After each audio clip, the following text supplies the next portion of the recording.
Hello, it's Book Quote Wednesday and the word is family. Today I am reading from my time travel novel, Time's Chariot.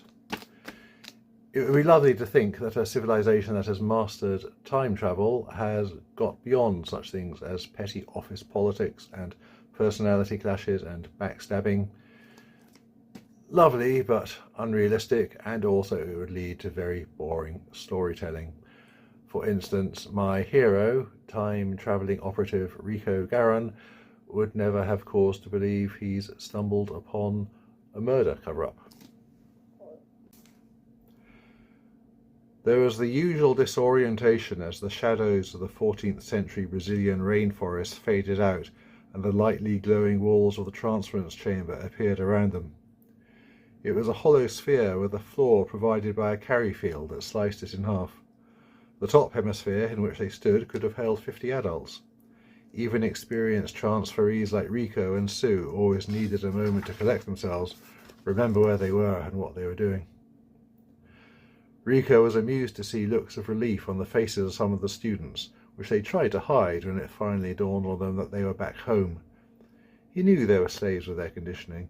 The past was officially a nasty, dirty place where people had no social preparation, were cruel and mean to each other, as recent events had shown.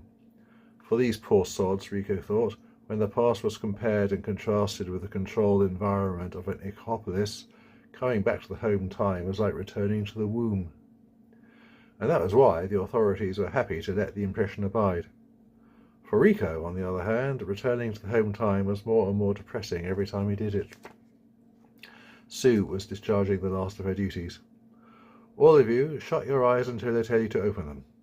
They all did so and felt the warmth of the decon field flow around them, making them safe for re-entry into the home time. You can open them now. Place your specimens in those containers there, please, for scanning. Thank you. I now declare this excursion to be over. Walk slowly through the exit. They were the last two to leave. Like Sue, Rico held up his hand and touched the release icon that appeared there. By his elbow, a small flap of skin appeared, which he took between thumb and forefinger and pulled.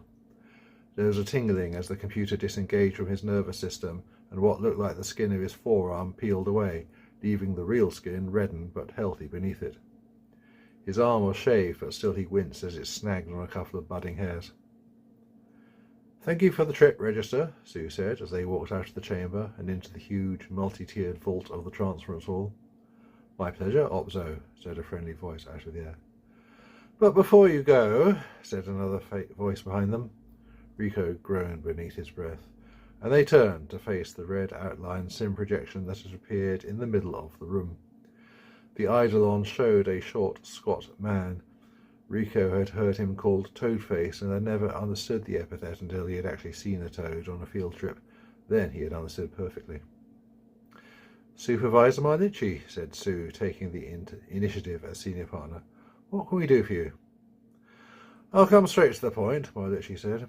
He had full, wet lips, which, Rico reflected, seemed made to quiver with indignation. It was the state in which he usually saw them.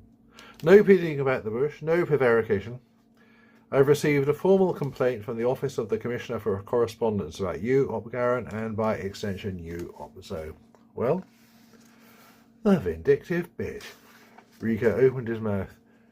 May we know the substance of this complaint? Sue asked. The complaint, Marlici said, is that Op Garron bothered the acting commissioner in the late Commissioner Deho's apartment this morning. I won't go into details, he smiled thinly, but the words absurd speculation and grotesque fantasies were heard to be uttered. Rico's cheeks began to burn. None of this would be my concern, of course, if you were off duty, but at the time you were on duty. I consumed with curiosity as to what you were doing in the Commissioner's suite and why Op Garron impersonated a security op and why you, Opzo, let him. Well? Something inside Rico snapped and he took a step forward. This is... Sue put a hand on his arm. We were there on official business, sir, she said. Really? Marlici seemed to enjoy drawing out the word. Do tell me how, and I knew nothing of it. Rico, Sue said. Rico breathed deeply, twice, before answering. On my last but one field trip, he said, I failed to download all the information I had stored in my field computer. I needed to get the computer back. When I asked for it, I learned it had been signed out again. You think you have a special right to equipment, said Marlici. Rico suspected that his explanation was sounding far too reasonable, and Marlici was determined to find fault somehow. I don't recall saying that, sir, he said. It had been signed out again by Commissioner Deho. I tried to contact him so that I could copy the data over. He wasn't available, but the register arranged things with his household so that we could go there and retrieve the computer ourselves, which we did and met the acting commissioner. So there, he added silently, stick that in your chamber and transfer it. I see. The smile had left Marlici's face the moment Rico mentioned the register. What the register chose to do was not subject to the whims of any supervisor. However, Marlici rallied quickly. And impersonating a security op? Sue opened her mouth. I was addressing Op Garron, he said. I identified myself as Op Garron, Rico said. I said nothing about security. He tried not to smile. 2 points down, Marlici was running out of ammunition. Now, sir, if you'll excuse us. One moment, the last thing. Damn. These are theories with which you regaled the acting commissioner? Theories, sir? Rico said with reluctance. Sue was looking at him and very slightly shaking her head. Apparently you speculated as to whether the A-grabs were sabotaged. I did not, Rico exclaimed. I just said, Op Garron, Marlici said. You're a field operative. You escort away parties upstream. You are a hired gun, you are not a detective, and you don't pursue your paranoid delusions on college time. Is that understood? And you, Opzo, as senior partner, should know better than to let this spook... Marlici caught himself, though Rico was wishing him on. Go on, say it, spook boy, and then I can report you for abusive language. Won't that be fun?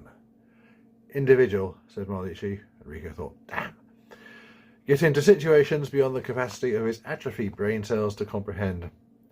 He drew himself up and looked down his nose at Sue, the only one of the pair he could look down at. Official prep pose number 1, Rico thought. Opzo, unofficially you are warned. Op Garron, officially you are reprimanded. He paused to savour Rico's expression. Do you know that's a total of 2 reprimands on your record? He murmured, in an aside to himself. Dear, oh dear. The eidolon vanished, leaving them both looking at the space where it had been. Sue spoke first. She reached out and touched Rico's shoulder. I'm sorry, Rico. Bitch! The word burst out and Sue looked taken aback until she realised it wasn't directed at her. The spiteful, malicious bitch! Rico, a reprimand? A reprimand for what? Was I rude to her? Did I insult her? Did I assault her? Sue, did I even mention security? Can I help it if she got it wrong?